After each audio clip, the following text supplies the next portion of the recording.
வன்னி காடுகளில் தங்கள் வாழ்வாதாரத்தை அமைத்தவர்கள் வன்னியர்கள் என்று அடையாளப்படுத்தப்பட்டார்கள்.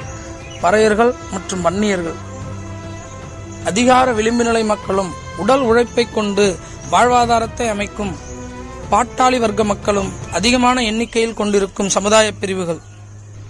பட்டியலின மக்கள் எழுச்சி பெற்று அதிகார வலிமை பெறும் பொழுது அவர்களை எதிர்த்து களமாடுவதற்காக பட்டியல் பிரிவல்லாத மக்களின் பிரதிநிதியாக வன்னியர் சமுதாயம் முன்னிறுத்தப்படுகிறது.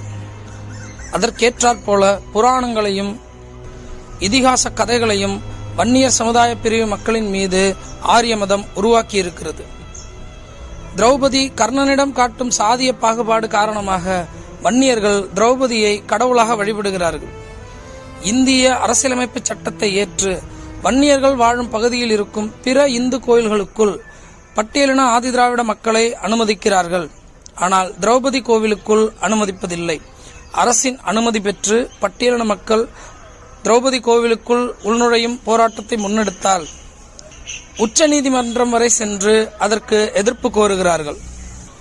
நான் வன்னியர் பறையரை ஆதரிக்கிறேன் என்பதும் நான் பறையர் வன்னியரை ஆதரிக்கிறேன் என்பதும் இந்த சாதி அமைப்பின் நீட்சிதான். சாதி பிரச்சனை என்பது இருவேறு சாதி பிரிவுகளுக்கிடையே நடக்கும் பகைமுரண் அல்ல. இந்த சாதிய அமைப்பை ஏற்றுக்கொள்ளும் மனிதர்களுக்கும் அதை எதிர்த்து களமாடும் மனிதர்களுக்கும் இடையே நடக்கும் அரசியல்.